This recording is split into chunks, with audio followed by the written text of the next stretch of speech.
lugar de encuentro para el talento venezolano, dentro y fuera de nuestro país. Continuamos por todos los medios con Mingo. Otro nivel. Bueno, los muchachos del equipo de producción nos decían qué bueno que tenemos hoy a María Alejandra Aristiquieta, que ex embajadora, defensora de derechos humanos, internacionalista, porque cómo se han agolpado en la agenda noticiosa la gran cantidad de información que compartían Marilia y Erika en el Está Circulando de hoy. Querida amiga, ¿cómo estás? Bienvenida de nuevo al programa. Siempre es tan edificante y tan esclarecedor conversar contigo todos estos temas. María Alejandra Aristeguieta, ¿cómo estás? Hola, Mingo. Bien, bien, gracias. Hola, Erika, también que estás por ahí. No los tengo en pantalla, así que estoy adivinando, pero estoy segura que están los dos ahí. No estamos los dos aquí, pero ya viene Erika porque está okay, arreglando unos macundales allá de la publicidad. Pero fíjate, ¿cómo te va? Bienvenida de nuevo al programa. No, mil gracias por la invitación. De verdad, siempre es un placer estar aquí. Más que un placer, es un honor, porque de verdad discutir contigo es otro nivel. Aquí está Erika. Ya hola María Alejandra, buenos días. Hola Erika, ¿cómo estás? Fíjate, hay muchos temas. Vamos a ver si el tiempo y además tu capacidad de síntesis para poder abordar todos ahora nos permita hacerlo hoy. Ayer hablábamos con Miguel Ángel Santos, economista, y lo hemos conversado en otras oportunidades con especialistas, sobre todo en el ámbito económico, pero nos gustaría mucho comprometerte para conocer tu análisis sobre un tema difícil. Nosotros colocábamos un tuit que lo calificamos de espinoso tema de las sanciones. En el caso tuyo, nos gustaría tu parecer desde el punto de vista de la política internacional, tú como defensora de derechos humanos, como internacionalista. ¿Qué opinas de las sanciones? Las sanciones, porque dicen, y hay noticias sobre ese particular, que vienen más sanciones contra el régimen de Maduro, y la gente se pregunta, bueno, ¿es contra el régimen de Maduro o contra el país, contra Venezuela y contra los venezolanos? Esas sanciones han cumplido su cometido, esas sanciones cuya finalidad evidentemente era sacar a Maduro del poder y del régimen, porque Maduro sigue allí en Miraflores, pues, ¿no? Sí, mira, yo creo que es importante arrancar diciendo que las sanciones no son una medida directa para sacar a Maduro. Yo creo que las sanciones, hay que aclararlo, las sanciones son parte de una estrategia más amplia, una estrategia que tiene, varios elementos. Uno de ellos es las sanciones. El aumento por ejemplo, del compromiso de la comunidad internacional, es la visibilidad que se le está dando al tema, es la atención a la crisis humanitaria, y también dentro de todos estos elementos pues está el tema de las sanciones. Las sanciones de por sí no sacan a nadie. Hay incluso discusiones que hablan de que las sanciones a veces las ponen cuando no hay más nada que hacer. Yo no coincido con esa apreciación. Yo pienso que las sanciones forman parte de esa caja de herramientas que tienen todos los países y que han ido poniendo, arrinconando, sobre todo las sanciones personales, sobre todo esas han ido arrinconando a estos actores del régimen y los han ido obligando a evaluar distintas opciones. Yo creo que además las sanciones no son la causa de la crisis actual. Si bien es cierto que se ha acelerado, como pasa, por ejemplo, con el tema del COVID, y abro este paréntesis porque creo que es importante, una de las cosas que se ha hablado mucho en estos tiempos de pandemia es que el COVID va a acelerar una cantidad de procesos que ya estaban allí, como por ejemplo la digitalización, el teletrabajo, por ejemplo, los temas de las desigualdades, el tema de medio ambiente. O sea, todos estos temas vienen se aceleran o se van a acelerar en la medida en que sigamos con estas políticas relacionadas con la pandemia y con los efectos que va a tener la pandemia sobre el mundo. De la misma manera, las sanciones vienen a acelerar algo que ya estaba pasando.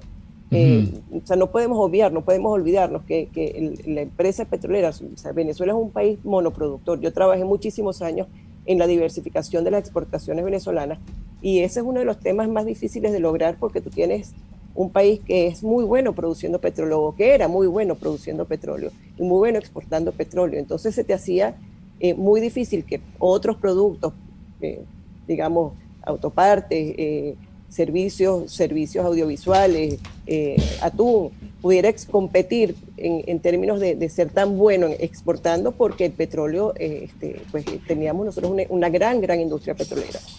Ya en el 2013, que teníamos los precios del petróleo súper altos, ya teníamos un problema de PIB, ya teníamos un Producto Interno Bruto que había bajado a 1.3% o algo así. Y estamos hablando de el primer año del gobierno de Maduro. 2014. 2013-2014 teníamos altos precios petroleros, sí. Estaba alrededor de $100 el barril, y sin embargo teníamos un decrecimiento de la economía. En el 2014 ya teníamos serias manifestaciones de migraciones por la necesidad, por la precariedad. Teníamos la crisis alimentaria en pleno apogeo, teníamos la crisis de medicinas en pleno apogeo. Y entonces, en ese momento no habían sanciones en todo caso a PDVSA. Claro. Habían sanciones personales, pero es un tema de mal manejo, un tema de años de desinversión, de no atención de la infraestructura, ni de ponerse al día con las tecnologías, de no tener personal profesional.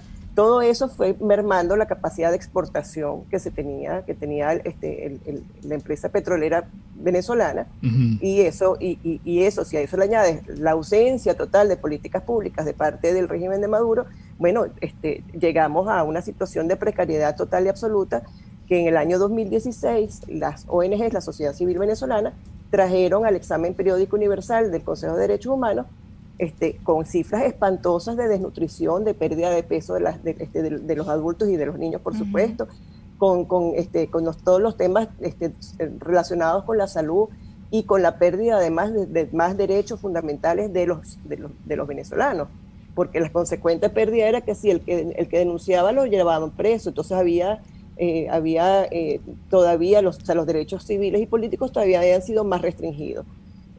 Entonces, el usar el tema de las sanciones como excusa para decir que se está atravesando esta crisis económica es comprarse esa narrativa. Uh-huh. Es lamentable de parte del común de los venezolanos que es lamentable para los venezolanos que estén escuchando eso y que piensen que eso es así, porque en realidad están cayendo en el juego del régimen, ¿no? Claro, pero fíjate una cosa que es interesante evaluar contigo. Si las sanciones forman parte de una receta para buscar salir de Maduro en materia de política internacional, ¿eso está en sintonía con las estrategias de políticas nacionales para salir de Maduro? Y también quisiera unirlo a una pregunta que hace Joaquín Lombardi, que dice: tengo tiempo haciéndome una pregunta. ¿Son las sanciones una posición cómoda de la comunidad internacional para no hacer lo realmente necesario? Muy buena esa pregunta, muy buena. Yo no tengo una respuesta definitiva para ella, pero déjame abordar el tema primero desde el punto de vista internacional y luego hablamos de la estrategia. Cuando yo decía que esto forma parte de una estrategia más amplia, uh-huh. La estrategia viene, por supuesto, tú tienes que aumentar la presión para tener elementos de negociación, para poderte sentar en una mesa de negociación y decir, bueno, tú cedes y yo cedo. Eso es una de las razones por las cuales están estas sanciones allí. Y fíjate que la comunidad, la Unión Europea, lo acaba de hacer recientemente. Yo creo que Borrell se está dando cuenta que sus intentos de acercamiento, etcétera, no van a llegar a ninguna parte, y entonces además estaban esperando que Biden ganara las elecciones uh-huh. para poder trabajar más coordinadamente y aumentar la presión a través de las sanciones. ¿Esto para qué es? Bueno, para obligarlos a sentarse a negociar. Claro. Esa es la razón. Entonces eso es parte de la estrategia. Y no es que no estén haciendo otras cosas, están haciendo otras cosas, quizás no las están haciendo suficientemente. Eso lo podemos hablar cuando si tocamos el tema de las migraciones, por ejemplo, uh-huh. Todo lo que es la crisis humanitaria, pues Venezuela, digamos, el financiamiento que está destinado a atender la crisis humanitaria venezolana, estaba leyendo por ahí que Duque dijo que es de alrededor de $200, que la OEA dijo, que son alrededor de $200 por persona, mientras que la de Siria, que es apenas un poco superior a la venezolana, es de $2.000 por persona. Sí. Entonces, estamos hablando de que hay una falta de atención a la crisis humanitaria enorme. O sea, de 20.000 millones de dólares Siria a 1.400 millones Venezuela, ¿no? Exacto. Sí, entonces, más o menos ese es el promedio. No hice las matemáticas, pero sí, lo que estamos hablando es que de 200 a 2.000 por persona. No, o sea, no, claro. Estamos hablando de que hay un grueso de la comunidad internacional que se ha ocupado de financiar las agencias humanitarias y de preparar proyectos y programas para atender la crisis, tanto en sus países como en los países vecinos a Siria, mientras que no lo estaban haciendo. Claro. En el caso de Venezuela, bueno, ahora pienso que eso está cambiando con la política, con el nuevo decreto de Duque, pero eso lo hablamos en un momento. Entonces, regreso a las sanciones, porque no me quería disgregar demasiado, pero regreso al tema de las sanciones. Tú tienes como instrumentos. Ese es un instrumento, el instrumento de las sanciones para aumentar la presión. Otro instrumento es el tema de la ayuda humanitaria. Otro instrumento es negociar calladamente, pero negociar con otros países que en este momento no se pueden contar como aliados. Estados Unidos, Canadá, los países de América Latina y los países europeos están trabajando en conjunto, pero hay bemoles, hay que acercarse a posiciones, pero además tienen también que ir más allá, tienen que acercarse a China, tienen que acercarse a Turquía, tienen que acercarse a Rusia y traerlos también a ciertas posiciones para poder negociar entre todos una salida. Evidentemente también ahí entrará el factor Cuba. Entonces, todos estos elementos van sumándose y tienes que irlos, es como un rompecabezas, pues los tienes que ir poniendo uno al lado del otro. Y en definitiva, todo eso también tiene que tener un acompañamiento de una estrategia a lo interno, porque nada hacemos con que a nivel internacional estén haciendo toda una serie de cosas si no hay una estrategia interna que acompañe también. Y esa estrategia interna se vio muy claramente en el 2019, en el 2020, y en este momento no se ve tan claramente. Claro, entonces, claro.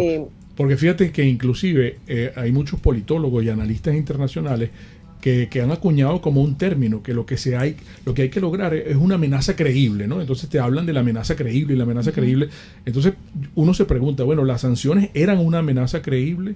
¿O las cosas que ha hecho Guaidó y su interinato aquí han conformado una amenaza creíble? ¿Lo del 30 de abril fue una amenaza creíble? ¿Qué es una amenaza creíble? Porque o Maduro y su régimen se han vacilado las amenazas creíbles que ellos han imaginado que eran amenazas creíbles. Bueno, hay también un poco de esos elementos, ¿no? O sea, no hay que, digamos, hay que reconocer dónde están los errores de apreciación para poderlos corregir y echar para adelante. O sea, yo siempre parto de la base que uno tiene que tener un diagnóstico súper claro y súper crudo para actuar en consecuencia. Y es mejor no caerse en engaños, sino decir, bueno, aquí nos equivocamos o aquí pensamos una cosa y no era lo que realmente estaba sucediendo. Probablemente se pensó que sobre todo el sector militar se iba a acercar más rápidamente a un proceso de transición, y no ha sido el caso. Y se pensó también, a ver, si estuvieron desbalanceados durante un buen rato. Yo recuerdo, y creo que lo comentamos a principios del 2019, sí. El entonces embajador de Maduro ante la ONU aquí en Ginebra le dijo a su personal, y lo supe porque todos tenemos contacto de alguna manera, le dijo a su personal: prepárense para una situación como la de Siria. Aquí vamos a aguantar el chaparrón hasta que logremos salir de esto. Pero prepárense para una situación como la de Siria. Esas fueron sus palabras textuales en enero del 2019. Estamos hablando de que ellos ya sabían lo que venía adelante y bueno, simplemente hay que jugar al desgaste hasta que la comunidad internacional se olvide de nosotros. Entonces ya ellos estuvieron como desestabilizados y han logrado irse estabilizando a fuerza, a punta de desgaste. Han logrado prolongarse en el tiempo, comprando espacios, comprando tiempo, jugando con los distintos y sobre todo jugando con nuestras contradicciones. todo eso ayuda. Y bueno, y contratando, porque tiene mucha fuerza económica, contratando grandes lobistas internacionales que les están haciendo de nuevo una bella campaña internacional de comunicación estratégica que se ve a leguas, porque te cambian embajadores, te ponen gente simpática, gente bonita, gente más culta, gente más preparada. O sea, te van haciendo todo un maquillaje para hacerte creer que realmente ellos están dispuestos a cambiar y a mejorar y a comprometerse con la comunidad internacional en buscar mejoras y en buscar alternativas, cuando todos sabemos que eso no es así. Pero es parte de una estrategia. O sea, no sé si con esto respondo a la pregunta, o si crees que debamos abordarlo todavía con más crudeza. No, está muy bien. Porque aquí hay uno de nuestros amigos que dice que ¿quién dijo que Maduro quiere negociar su salida? Y se lo hacen como pregunta. Claro, exactamente. Disculpa, Erika. No, sí, esa era la pregunta. Pero si quieres lo dejamos en suspenso porque ya tengo las 8:45. Debemos recordar que estamos conversando con la doctora María Alejandra Aristeguieta. Y también la gente quiere conocer de parte tuya noticias que compartían con nuestro auditorio Erika y Marilia. Guaidó no tiene fuelle mucho aquí internamente en Venezuela. Sin embargo, luego de su conversación con Blinken, secretario de Estado de Estados Unidos, pues coge como un segundo aire internacional. ¿Eso cómo lo evalúa la doctora Aristeguieta? ¿Y qué viene? Porque incluso hay anuncios internos que contraponen ese anuncio, esa noticia, porque Maduro ordenó ayer elecciones globales, después ayer, además de todo el cúmulo de leyes aquí internas. Entonces hay realidades que se contrastan en el escenario fuera de nuestro país y a lo interno. Pero eso será en la próxima parte. En breve regresamos. Un espacio para formar la nueva opinión pública venezolana. Por todos los medios. Conmigo. Usted necesita despistaje de COVID-19 del app Biodiagnóstica, así como me está escuchando. Anote este número telefónico, por favor, 0414-202-2900. Lo voy a repetir porque es muy importante que lo tenga a la mano. 0414-202-2900 desde el app Biodiagnóstica. Allí tiene el perfil COVID, lo logra en Velab Biodiagnóstica. Dímero de ferritina, urea, creatinina, transaminasa, LDH. Consulte a Velab Biodiagnóstica porque es precisión y confianza en laboratorio clínico. Nuestros quesos, mis quesos venezolanos, son los mejores del mundo y Comercializadora Prada los tiene mucho más económicos y mucho más frescos y se los llevan todos a su casa. ¿Cuáles son mis quesos preferidos? Bueno, la ricota me gusta mucho, el queso tipo paisa, el queso telita, el queso palmizulia, el queso de mano, el queso mozzarella, el queso guayanés de Upata, la cuajada, el palmito, el queso clineja fresco, el queso merideño. Hay un queso que me encanta que es el queso aliñado, así, pídelo así, queso aliñado. Usted habla con Wilfredo y con Lucrecia en este número 0424-258-6969 de Comercializadora Prada. Todo en quesos y embutidos con la mejor relación precio-sabor. Bueno, las mujeres están como locas con ese traje de baño que le va a permitir reducir una talla. Ese traje de baño es exclusivo de Georgiana Reyes. ¿Y dónde usted lo va a adquirir? En su Instagram, que es @YuYuShowroom, porque la marca de trajes de baño de Georgiana Reyes, que es una gran diseñadora venezolana, pero se ha especializado en trajes de baño, ella ha creado un traje de baño que tiene una faja, pero eso no se nota y no se ve, y eso le va a permitir a usted reducir una talla, así como me está escuchando mi querida amiga. Póngase de acuerdo con ella para que adquiera este traje de baño en @YuYuShowroom, el traje de baño que te hace sentir siempre bella. Hay una sorpresa por allí y ustedes pueden jugar con ellos. Yo quisiera que alguno de ustedes acertara en cuál va a ser el nuevo helado Vegan Fruit. ¿Cuál va a ser el nuevo helado Vegan Fruit? ya Catherine se los va a mostrar. Solamente mostrárselos, porque no, yo sé cuál es, pero ustedes a través del Instagram de heladería, ahí lo tienen. Ese helado, ¿cuál es? ¿Cuál es ese helado que es el próximo? Ya se aproxima, pronto lo vamos a sacar. No se lo puedo decir, pero usted en el Instagram puede averiguar. O puede, a lo mejor, acercarse a decir de manera correcta cuál es el próximo helado. Bueno, de Vegan Fruit. Sabe que todo lo va a canalizar también en su página veganfruit.com. Heladería Vegan Fruit es amor vegano y cremoso. Síguenos en nuestras redes sociales. En Twitter, @RCR750. La radio que se ve. RCR 750 AM. Porque lo bueno une. Un periodista espontáneo, frontal, observador, inconforme, con mucho que decir y escuchar. Regresamos por todos los medios conmigo. Y con la doctora María Alejandra Aristeguieta. Y la gente quiere saber también, ya que dejamos varias cosas en suspenso antes del intervalo comercial, ¿qué hay detrás de la medida de Duque en Colombia? ¿Qué busca Duque? Porque ¿cómo es posible que una persona, siendo presidente de un país al que le llega de sopetón una carga, convierta esa carga en un activo político? ¿Qué hay detrás de eso? No sé si María Alejandra nos podrá explicar, pero vamos por partes, ¿no? Y también quieren saber qué opina de la oposición de Guaidó. Que hay quien negocia con esta oposición de Juan Guaidó. ¡Ay, papá! ¿Por dónde comenzamos? ¿Por dónde empezamos? Bueno, vamos a empezar por quién dijo que Maduro quiere negociar. No, Maduro no quiere negociar, justamente. Por eso es que hay que obligarlo a sentarse en la mesa. Y la manera de sentarlo en la mesa es a través de las sanciones individuales, sanciones personales, y bueno, y sanciones que le suban el costo político de mantenerse allí.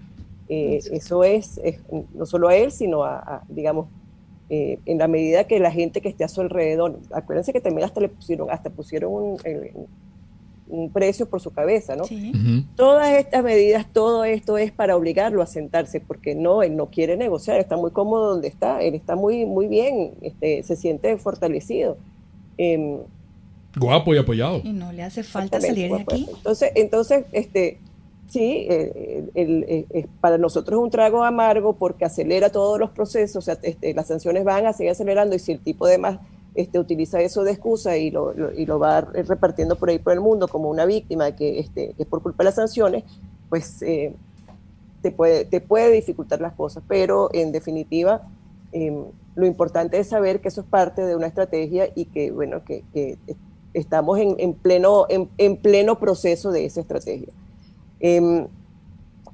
Sobre Estados Unidos, yo creo que el respaldo de Estados Unidos al presidente Guaidó tiene todo el sentido del mundo. Sabíamos que había una política bipartidista de apoyo a la transición y de apoyo sobre todo al presidente encargado. Está en la Constitución. Tenemos que entender que si nosotros fuimos quienes explicamos cómo se interpretaban esos artículos de la Constitución, pues para los americanos, que han sido nuestros grandes aliados, no queda la más mínima duda de que ese es el camino a seguir y van a continuar haciéndolo, van a continuar respaldando.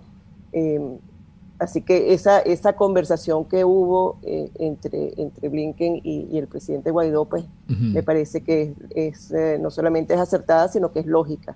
Era de esperarse que eso sucediera porque ese respaldo estaba planteado y estaba, digamos, ya había ese compromiso y ya se había anunciado como parte de la oferta electoral de Biden. Tú lo sigues considerando a Guaidó como presidente interino, ¿no? Bueno, el presidente Guaidó asumió el vacío de poder como presidente de la Asamblea y luego hubo una interpretación constitucional para darle un espacio de vigencia a la Asamblea por la misma, digamos, por analogía, ¿no? Ante la ausencia de poder presidencial y ausencia de la posibilidad de ir a un proceso electoral transparente y verificable, entonces la asamblea permanece, el funcionamiento de la asamblea previa debe permanecer como una única garantía de poder legítimo que exista, ¿no? Que, el único poder legítimo que existe hasta el momento, que no se ha podido renovar, digamos que pongámoslo de esa manera. Yo sé que entro aquí en un escabroso espacio de la discusión política interna venezolana, pero yo creo que tenemos que ser coherentes y sobre todo yo soy muy institucionalista y muy creyente de que con las leyes nos protegemos todos, ¿no? Y la primera gran ley es la Constitución Nacional, y si nosotros estamos diciéndolo, o sea, si la estamos utilizando para nuestro beneficio, pues la tenemos que utilizar para los momentos en los que, digamos, tenemos que respetarla en los momentos en los que también no nos beneficie tanto como nosotros creíamos que nos iba a beneficiar. Claro. Por aquí, Otoniel Miranda le pregunta, ¿qué probabilidad existe de que el presidente Biden y su administración armen una coalición para liberar a Venezuela? ¿Hasta dónde es verdad? Según el señor Otoniel, hay muchos rumores en los medios americanos. Una gran coalición para seguir presionando, sí, para aumentar la presión de una manera coordinada, sí, porque uno de los problemas que había en la administración anterior era que había mucha dificultad de entendimiento entre los europeos y los americanos, y lo que se está buscando es justamente cerrar esa brecha para que puedan trabajar todos en conjunto y de manera coordinada y acercando las posiciones al máximo. Medidas de fuerza, dudo mucho. No estoy enterada en el detalle, pero yo dudo mucho porque la oferta electoral de Biden así lo dejaba entender, la oferta electoral de Trump así lo dejaba entender. O sea, ni un americano más muerto en una guerra que no es nuestra. O sea, para mí es claro que si se van a utilizar fondos provenientes de los impuestos de los americanos para algo, va a ser para resolver el tema de la crisis económica post-COVID, no para liberar a Venezuela. O sea, yo creo que es un tema de no hacernos ilusiones y de ver la realidad de nuevo tal cual como ella es. El dinero no es que lo van a hacer gratis. Una intervención militar tiene un costo no solamente político, que es elevadísimo, porque estás utilizando a soldados americanos para hacer una guerra o para hacer una intervención humanitaria o para cualquier acto de cualquier tipo que requiere una logística militar, y este hecho significa que el presupuesto nacional americano tiene que destinar una parte para ese acto en sí. Tú tienes que saber quién paga eso. Eso lo pagan los impuestos de los americanos. Claro.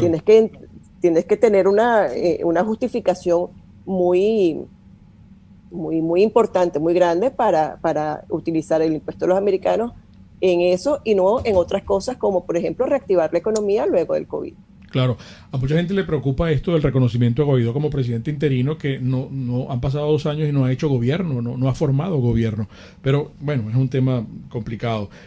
Sin embargo, como ya nos quedan unos 3 minutos de programa, no quiero dejar de lado, porque hay mucha gente que quiere saber tu opinión sobre la situación de Colombia, sobre la actividad de Duque con respecto a los venezolanos que se han ido para allá. Mira, el Estatuto Temporal de Protección es una gran medida, es una apuesta bien arriesgada de parte del presidente Duque. Tiene todos los elementos de una cosa reflexionada y bien pensada de política de Estado, en la que va a incorporar a los venezolanos al aparato productivo para convertirlos en un activo, para que permita además, aparte de hacer crecer la economía, viendo a futuro, permite además que se establezcan lazos todavía más estrechos con Venezuela y pueda colaborar no solamente en la reconstrucción de Venezuela, sino en crear oportunidades de inversión en Venezuela y exportar desde Colombia para Venezuela a través de venezolanos, que quién mejor que el venezolano que conoce su propio mercado. Entonces, desde el punto de vista de económico y de comercio, yo lo veo como una medida súper interesante, pero además organizarse desde el Estado para administrar los fondos que necesariamente se tienen que utilizar para incorporar a toda esa gente, fondos internacionales seguramente, muchos. pero para poder para poder incorporar a toda esa gente al mercado laboral, me parece que también es muy, muy interesante, porque mientras estás creando, estás fortaleciendo tu economía paso a paso, también estás recibiendo una ayuda de cooperación internacional para que aguantes para que aguantes el golpe, ¿no? Para Claro. que aguantes el impacto que significa traer toda esa gente, o sea, que toda esa gente se incorpore a tu aparato productivo. Sí. A mí me parece que es una medida extremadamente buena. Para nosotros los venezolanos es además es muy, muy positiva. Estamos hablando de 990,000, alrededor de 990,000 venezolanos que están ilegales, exacto, están indocumentados. Sí. Perdón. Creo que eso no puede sino resultar en cosas positivas para ambos países. Bueno, lamentablemente se nos agotó el tiempo. Vamos a tener que consultarte de nuevo muy pronto, porque voy a dejar para finalizar el programa la mortificación que desde la madrugada buena parte de ilustres venezolanos que están fuera de Venezuela me hicieron saber del tweet de Crisis Group. Un nuevo Crisis Group, el estudio de las redes sociales, sugiere que los activistas políticos exiliados a menudo apoyan políticas más agresivas en línea después de huir al extranjero. ¿Pueden su retórica e influencia afectar las posibilidades de una solución negociada? Se preocupan porque habrá aquí algún silencio intrínseco en esto. Viene y no sé. Te dejo eso para para el próximo encuentro contigo. Gracias de verdad una vez más, María Alejandra Aristiquieta. Amigos, las interpretaciones finales de todo lo conversado hoy acá de ustedes. Y recuerden, el comunismo te quiebra las rodillas para que tengas que darle las gracias por las muletas. Hasta mañana. RCR presentó Por Todos los Medios con Mingo.